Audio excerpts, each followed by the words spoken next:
အားလုံးပဲမင်္ဂလာပါခင်ဗျာကိစ္စချက်စီဖုတ်ဘောရှိုးကနေပြန်လဲပြီးတော့ကြိုဆိုလိုက်ရခင်ဗျာကျွန်တော်ဒီနေ့ဆွေးနွေးပေးချင်တဲ့အကြောင်းအရာလေးကကျွန်တော်တို့ချက်စီအတင်းလာခရော့စ်ကိုတကယ်ခေါ်တဲ့လားမခေါ်တဲ့လားကိစ္စနဲ့ပတ်သက်ပြီးတော့ကျွန်တော်ကနေဆွေးနွေးပေးမှာဗျာโอเคညီကိုများအားလုံးပဲမင်္ဂလာပါနော်အဲ့တော့ဒါညီကိုတို့အနေနဲ့လည်းဒီဗီဒီယိုရဲ့အောက်မှာညီကိုတို့ရဲ့ထင်မြင်ယူဆချက်တွေလေးတွေကိုလည်းဒါဆွေးနွေးသွားလို့ရပါတယ်နော်โอเคအားလုံးပဲမင်္ဂလာပါခင်ဗျာအဲ့တော့ကျွန်တော်အမြင်အရတခုကိစ္စနဲ့ပတ်သက်ပြီးတော့ပြောရမှာဆိုလို့ရှိရင်ဒါညီကိုတွေတီးပြီးသားဖြစ်မှာပါဗျလာခရော့စ်ကိုကျွန်တော်တို့ချက်စီအသင်းကနေပြီးတော့လိုချင်နေရဗျကစားသမားဖြစ်သူကလည်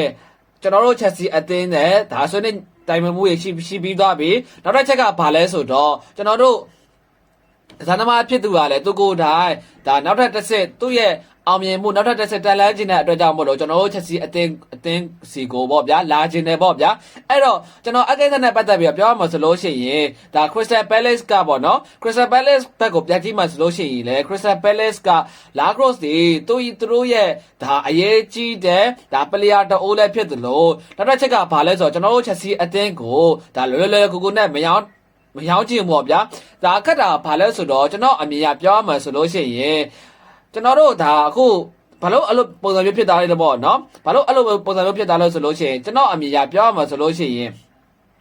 ်ဒါအခုဆိုလို့ရှိရင်ဒါ Morgan Roger နဲ့လည်း Morgan Roger ရဲ့အပြောင်းရွှေ့တဲ့တက်ဆိုင်မလို့ထင်တယ်ဗျအဲ့တော့ကျွန်တော်အမြင်ရပြောရမှာဆိုလို့ရှိရင်ဒါအင်္ဂလန်ကလပ်အခုယာဒီမှာပေါ့လေအင်္ဂလန်ကလပ်တော်အသင်းတွေတော်များများက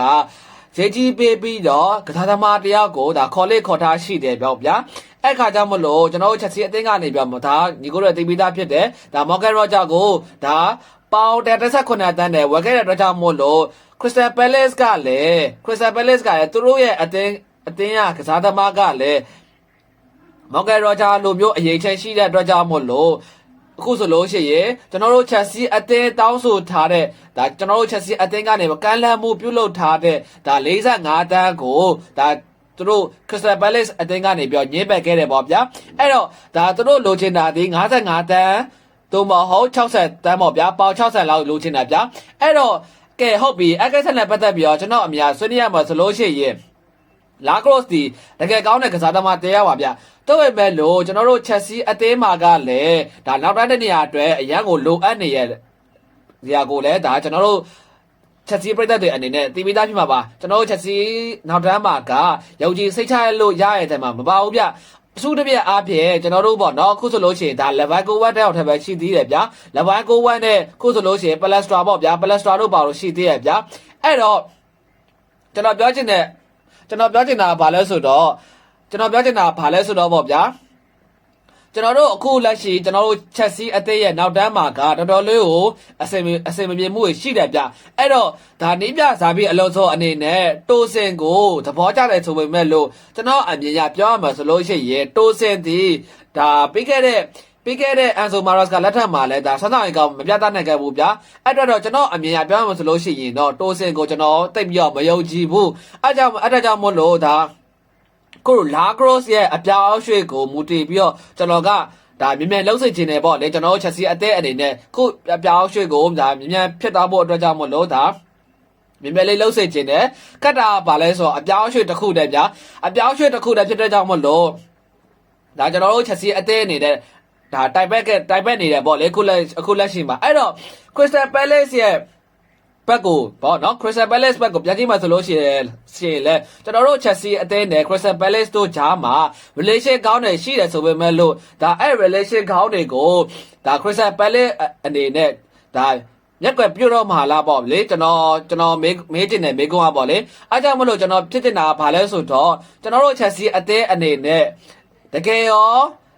ဒီလာခရော့စ်အပေါ်မှာတကယ်ရောလိုအပ်ချက်ရှိရဲ့လားတကယ်ရောလိုအပ်မှုရှိရဲ့လားနောက်တစ်ချက်ကโอเคကျွန်တော်တို့ဒါလာခရော့စ်မှမဟုတ်ဘူးဗျာကျန်တဲ့ခက်စစ်မှု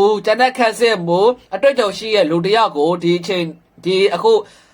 transfer window မှာပြိတ်ပြီမှာအများဆုံးခေါ်တဲ့ပါတယ်ဗျာအဲ့တော့ညီကိုတို့တော့ဘယ်လိုမြင်လဲလို့မသိပေါ့လေလာခရော့စ်ကတကယ်ကောင်းတဲ့ကစားသမားဖြစ်ပေမဲ့လို့ကျွန်တော်တို့ချက်စီအသင်းအနေနဲ့ဒါဒီထက်ပိုပြီးတော့ဒါအချိန်ဆွဲလို့တော့မရတော့ဘူးအဲ့တော့ကျွန်တော်အဲ့လိုပဲမြင်ပြီးတယ်ဗျ Crystal Palace အသင်းအနေနဲ့လည်းဒါသူ့လိုချင်တဲ့ပေါင်55တန်းကိုဒါသူ သူ့အနေနဲ့ပေါ့လေချက်စီအသင်းဘက်ကိုဈေးလျှော့ပေးမလားပေါ့လေသို့မဟုတ်ကျွန်တော်တို့ချက်စီအသင်းကပဲ Crystal Palace တောင်းဆိုထားတဲ့ပေါင်55တန်းကိုပဲဒါပေးမလားပေါ့လေအဲ့တော့ညီကိုတို့အနေနဲ့ရောဘယ်လိုမြင်ကြလဲဗျဒီကိစ္စနဲ့ပတ်သက်ပြီးတော့ပေါ့လေအဲ့တော့ဇာပီအလွန်ဆိုရဲ့ကစားကွက်ထဲမှာလည်းလာခရော့စ်ဒီကောင်းကစားနိုင်တဲ့ player တအိုးလည်းဖြစ်တယ်ဗျအဲ့တော့ကျွန်တော်တို့ဒါလာခရော့စ်ကိုဒါရသားလို့ကြိုက်လို့ရှိရင်ကျွန်တော်တို့ဒါတော်တော်လေးကိုအဆင်ပြေသွားပြီပေါ့လေတော်တော်လေးကိုကျွန်တော်တို့ချက်စီအသေးတော့ကတော်တော်လေးကိုနောက်တန်းကပြည့်စုံသွားပြီလို့ကျွန်တော်အနေနဲ့ရောရှုမြင်မိတယ်အဲ့လိုပဲမြင်မိတယ်ဗျအဲ့တော့ဒါညီကိုတို့အနေနဲ့ရောဘယ်လိုမြင်ကြလဲဗျ comment မှာတစ်ချက်လောက်ရေးခဲ့မကတ်ကြဖို့တောင်းဆိုအပ်ပါခင်ဗျကျွန်တော်ရဲ့ channel လေးရဲ့ကျွန်တော်ရဲ့ဗီဒီယိုလေးကို like subscribe လေးနှိပ်ခဲ့ကြဖို့တောင်းဆိုအပ်ပါခင်ဗျကျေးဇူးတူတယောက်ချင်းစီတာအားလုံးကိုလည်းအထူးပဲကျေးဇူးတင်ရှိပါတယ်ခင်ဗျာ